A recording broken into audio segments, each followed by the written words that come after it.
Jurgen, first of all, can I get your reaction to the FL Cup draw, please? Yes, you can. Exciting, huh? It started pretty bad. But the first draw I watched live because I saw the game before and was waiting then for the draw, and then West Ham, Chelsea. Little smile, to be honest.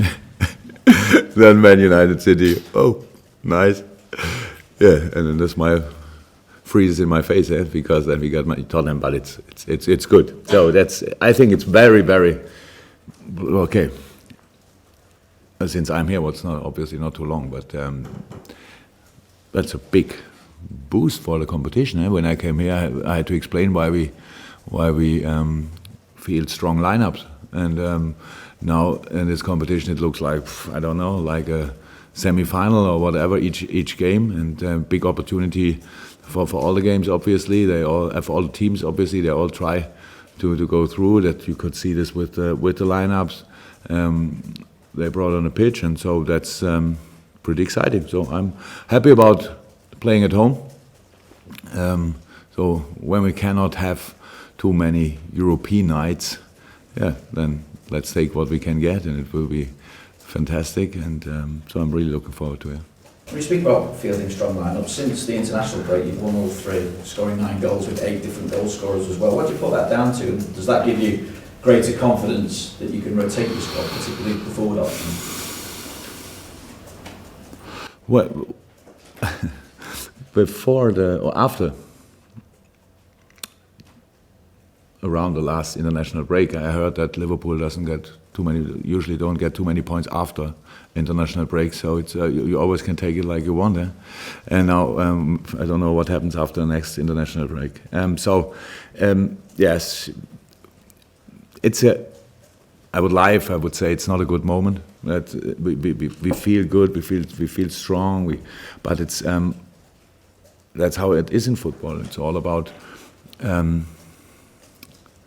valuing or whatever the past, because it's the last game and we have to be ready for the next game, and it's pretty difficult. And but it's better than each other situation you could have. So I was not in doubt about having different that I can bring different lineups. So I said it before the Derby game, and I said that we will have for sure a strong lineup, because I think we only have strong lineups. I'm really pleased with the development of our U23. With 2 impressive results in a row, 2 now, against Leicester, which I saw, and against Tottenham, which I heard about.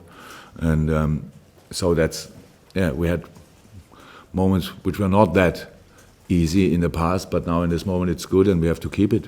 We have to take it, we have to use it. That's what the job is. But no, I didn't needed the time to see that I can change lineups and then we can still perform. I was sure about this. And with Karius having played in the league, there appears to be a lot of interest into the decision as to whether Mignolet will return this weekend. How do you view that decision, and is it the likelihood is that Simon Mignolet will return? Simulate.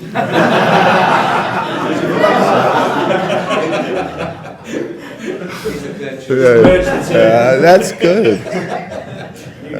I did something similar when I was young, when we had a friendly against Bayern. I said, and please be aware of the quality of Pizza Razou. Lisa Razou and Pizarro. 2 different players in one. Would be a fantastic player too, by the way. So, what was the question, by the way? Just how do you view that decision between the 2 goals? Yeah, Simon will return. Yeah, it's though that's not a place to announce lineups, but because I never did it. But of course, we have to think about it, but in a very positive way. I accept.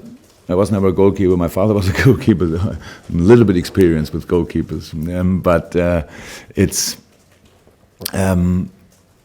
obviously a little bit different to if you change a midfield player or something like this, or if you keep it. Nobody asks really where you can start today, and the next day then the other player starts and like this.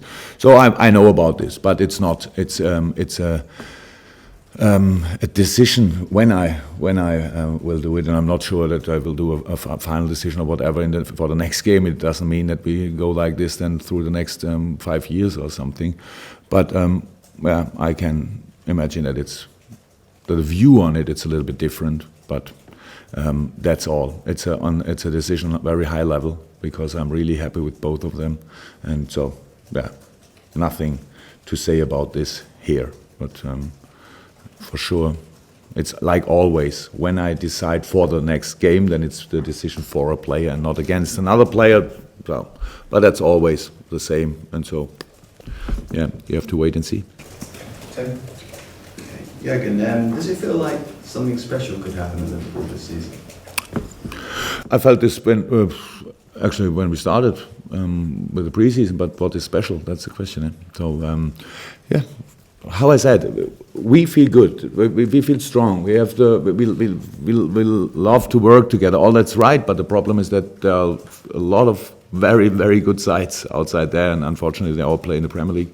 So, and that's the only problem what we have. So we need to be ready for each game. We need to be maximum concentrated, greedy, kind of angry. All that stuff what you need on highest level in sports. So, but the basis is absolutely okay. And I said before the season, it's no time for finding and looking for excuses or something. We want to perform. That's what we want. We have biggest expectations on ourselves, and that's what we have to show. And now nothing happened until now. Really nothing. It's all about talking about a few games, 5 plus. Okay. 2 cup games, and more or less better or a little bit worse, whatever. But everything happened in the games, and we need to find stability. We need to create solutions for each situations in the game, and that's what we are still working on. It's not that we think, now we got it, now we got the clue, and now let's use it in each game. Football is too difficult for this. It's quite a simple game, but it's difficult to win because the other team can cause you really problems. And so we are experienced in this, handling situations like this. It's not about celebrating ourselves or anything like this, but it's better to have an optimistic mood around than everything is in doubt. So, but it's up to us to use this. You said about needing to be angry. Do you need to be angry against Hull? Because yes. The only disappointment... They want our points. That makes me angry, actually. That's quite easy in football, eh? But obviously they'll probably sit deep like Burnley did, which is the only disappointment. How will you try to combat that? Look, that's the biggest... something like a rumor, I don't know. We are able to create chances against each team. We did it. Maybe we didn't score, so we have to think about why so many people think we have big problems against, how do we call it, bus parking. So I'm not sure that Hull will do this, to be honest, but I saw not a lot of space against Chelsea, honestly. I cannot remember a lot of space against Tottenham. They were with 10 men behind the ball. That's how it is when we had the ball. Nobody gambled or something like this. We're all involved in defending, so that's how it is. We have to find solutions. But if there's anything, and it's a moment when I'm not angry but not happy about my English, because I think it's very important to find the right words for this. I think we all can improve. With all, I mean the team, coaches, manager, and the crowd, because it's all about expectations. And let me try to find an example. If you create a chance against Chelsea, it's positive. If you miss it, it's still positive because you showed we know the way. If you create a chance against a team like, I don't want to say anything about Hull because we first have to play them, but if you create a chance, let me say, against Burnley, and you miss it, it's not positive.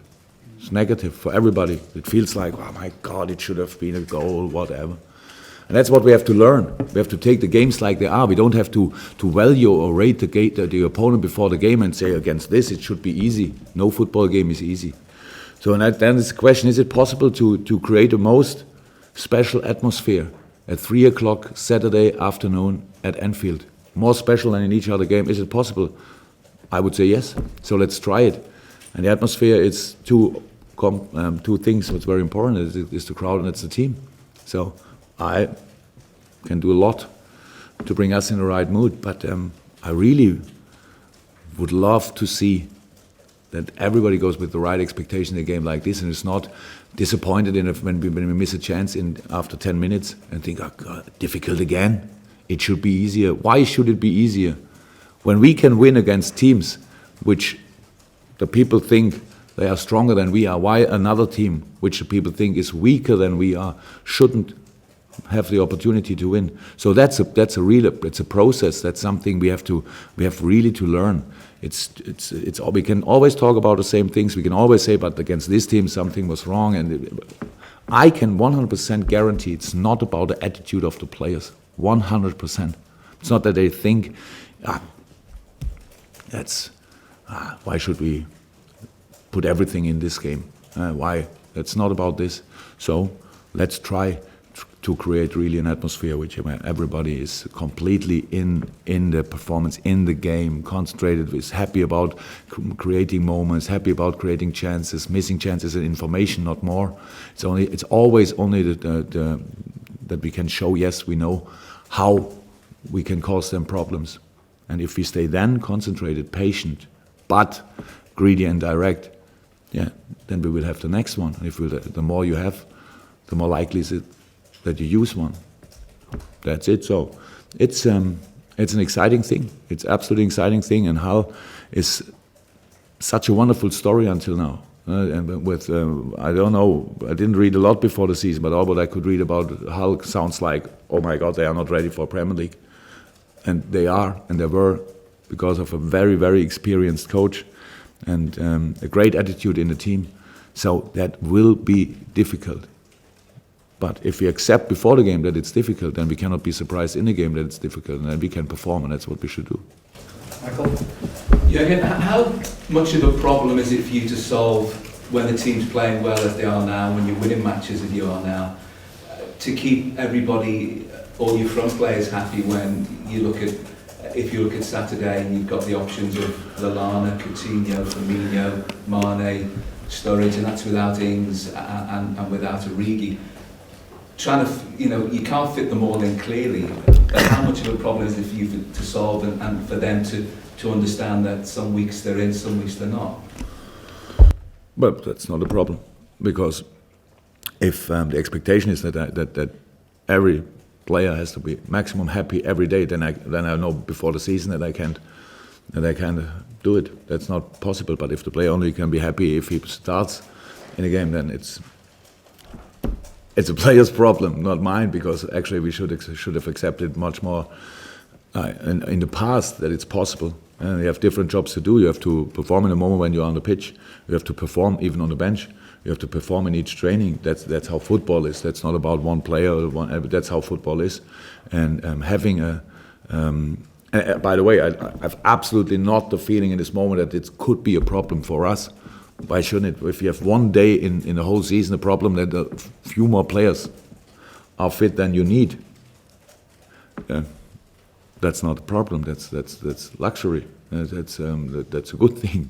That's perfect. It means you have perfect options to change. So there's nothing negative in the situation with having more best shape players, if you want, then you actually can bring in the lineup. So all good with this. And Hull City, we know you've just spoken about the fact that they made a really good start and they looked as though they weren't ready for the Premier League, but with the best will in the world, they're not sort of deemed to be a big team. You've played so many of the big teams this season and away from home as well, and even though you've hinted at it that the players' attitude is always right, but these are sort of the games that you slipped up on occasionally last season against the so-called lesser sides, and Burnley this season, though you should have won, you lost the game. So how do you manage to make sure that everybody is sort of totally focused on the job in hand? Obviously I have bigger language issues than I thought, because I thought I gave the answer 2 questions before. You are not happy with my answer? No, but the fact that you've played so many of the top sides and you slipped up against Burnley, even though it was a game you should have won, and last season. I cannot give another answer. I sorry. That's what I tried to say. If it was not clear, then I don't understand my English. That would be a real issue. So again, that you ask twice or three times actually about the same thing shows that something is wrong with the expectations game like this. So we are in a good moment and we make it a little bit more not that good, that we think, yeah, but now Hull is coming. We didn't care about the opponent before we played Chelsea, before we played Tottenham, before we played Arsenal. Not the name, not the players, not only the style of play. What do we have to do? Where are opportunities? Where's the space we can create? That's all what we do. It's not about the name and anything. Okay, for them only 50% of time preparation or something like this. We are 100% aware of the difficulties what we can have in this game, and for the players and us, it's very important that we learn to keep it and to take it as it is. It's missing a chance is positive, because it means you have a chance. That's the most difficult things, opportunity. You create a moment where you could score. That's the most difficult thing in football. So if we have it, it's in a big game. But you can hear it actually in the stadium. You miss a chance, it's like exciting. Whoa. You miss a chance in another game, it's like, oh my God. So you miss a chance in a big game, and it's like, whoa, and then clapping, go again. You miss a chance in another game, it's like, come on. Not the same shit, rubbish again. So that's why I said we all have to learn. We have to go there to Anfield on Saturday afternoon and be in the most positive mood we've ever been. Not with the biggest expectations, only in a positive mood. Everybody has its role in this game. Everybody, and it's not only the team. I know we will be ready, but we have to learn. That's why Derby and if you want Burton was a good example. Now you can say it was only championship, but these games can be really difficult. But I could see we didn't score 6-7 goals against Derby now, but we scored 3. That's absolutely okay, and we didn't give them a lot of opportunities to. For sure, Hull is a better team.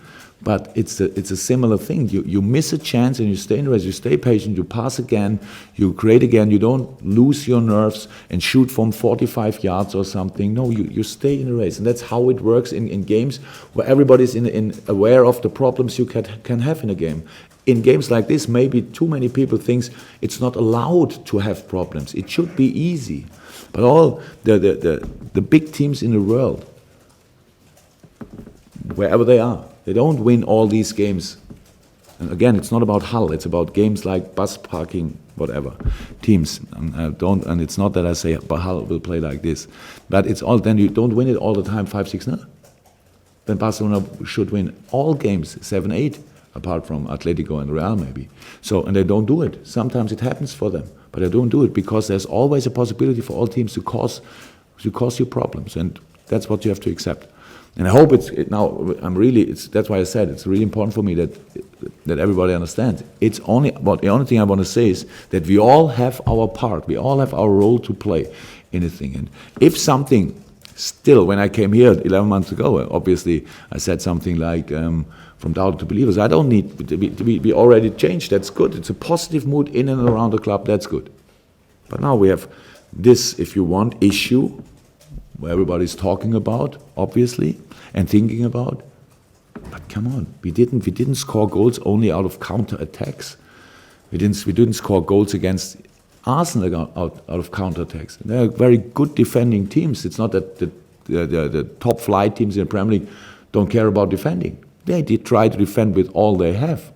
So, and it's the same with Hull, what they will do for sure. And we need to be always in the right mindset, that we have to work, to move, we have to create moments, and then we can score. And if everybody gives us this 90 minutes, is ready for 95 minutes if you want, to win this game, then the chance is much bigger that we actually will do it.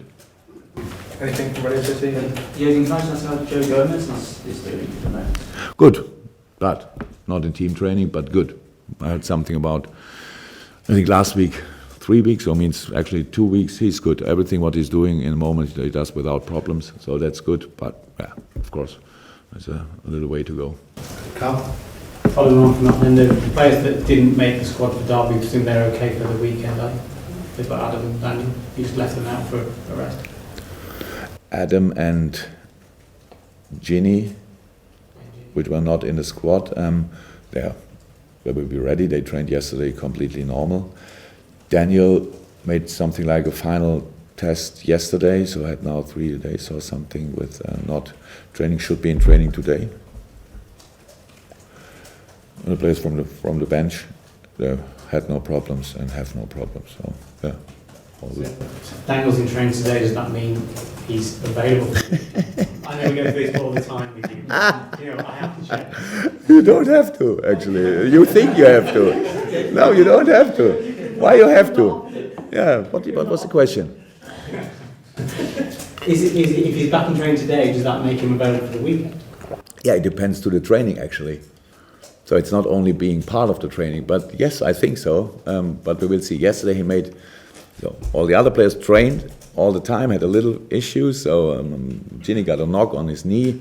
It was all good, but was not a risk, but was not at 100% for the Derby game. Okay, not in the squad, but trained on the day. The same was with Adam Lallana, who felt a little bit the intensity of the last games. So no reason to try anything with him. Was not a squad, but trained. And it was different to Daniel. He had a few issues after the game and didn't train. He trained yesterday. So what can I say more? And now we have another 2 days until Saturday, and we'll see who will train all the time and is ready for the game. Sorry. Yeah, there's a report this week that over the last 6 years Liverpool have made more money from player sales than any other club in Europe. And you can look at that lots of different ways, but when you look at how many players have been signed every summer, they leave every summer, it's always 7, 8, 9 coming and maybe more go out. Ideally, would you like to see that number come down? Yeah. But is it negative or positive, having earning a lot of money in the last few years? He's not so great. No, but how do you see it? Depends on the players you sold. Oh, but you don't have the names. It was Suarez was involved, and Sterling. That's. What was the number for Suarez? 75. And Sterling 80, eh? Sterling 50, about 49. Only? Okay, then. So it shows, if you want, it shows a lot. So club in a change, whatever, and not as successful as everybody wants. So you need to make changes or not, or yes, everybody feels under pressure, and you do things like this, and you have players. But it's absolutely, it's the most important thing. It's a past, and we spoke about our transfer window last summer, so it was quite busy, and I don't want to have this busy transfer windows. It's not that important because development usually, if you are really convinced, doesn't stop after a year. So it should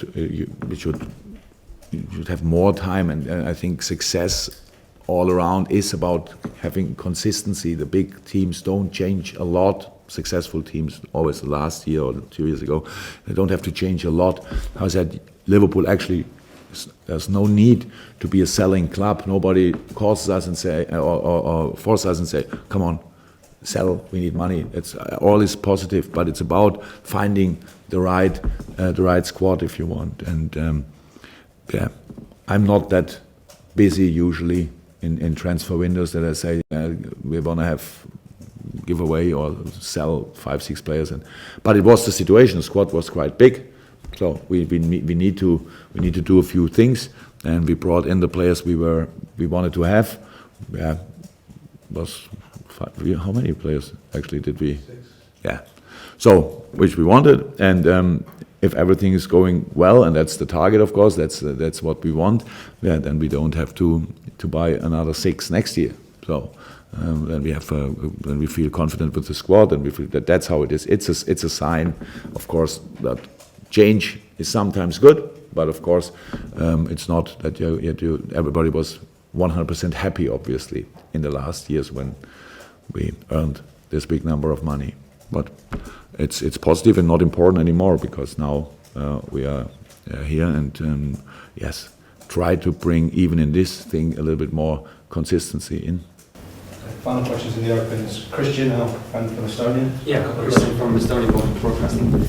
We're making a cover story about Ragnar Klavan, so my question is specifically about Estonian hero. Jurgen, how did you convince yourself that Ragnar Klavan is the best choice for Liverpool? I had not to be convinced, but it's no, it's with Ragnar. It's quite simple. It was I was a long time in German Bundesliga when Augsburg came up, and he played first time for Augsburg, and I saw him playing. Or we played against them, and he was always strong. He was always really. I was surprised about Augsburg found a player like him we didn't know before. I don't like situations like this too much. But then I thought, of course, we're still playing at Augsburg, which is a wonderful club, but they had a wonderful story in the last few years. But we didn't need a centre half at Dortmund. That's why I didn't go for him.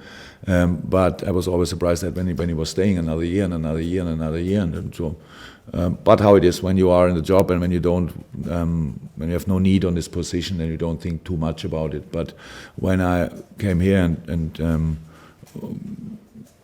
became aware of our situation and what I want to change on this position, then he was very early a real idea because of his skills. He's a really good defender with a fantastic plus of being a wonderful football player.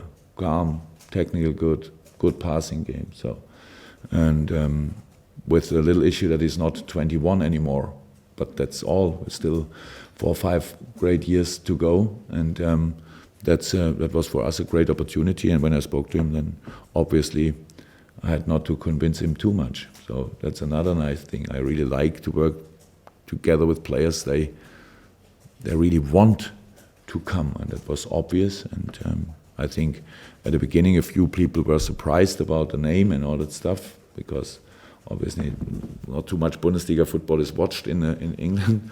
But meanwhile, I don't know, a lot of questions anymore about his quality. It's all good. That's Christian, one more, yeah? But still, he's not in the starting 11 now, well, not always.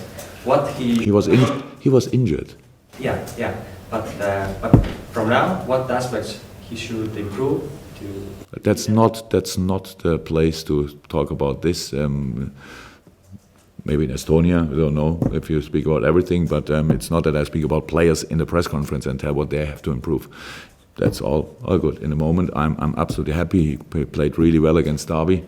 Before this, he was injured. He played a really good preseason. All was good, and then he became injured. That's a problem. That's all. But are you happy when you see him going scores? Scoring goals. Well, yeah, I'm happy when somebody makes the same mistakes like I do. Yes, I'm happy, but that's not his main job. But I'm always happy for everybody who is scoring. No doubt. Thanks, Christian. Thank you, guys. Thanks, David. Welcome.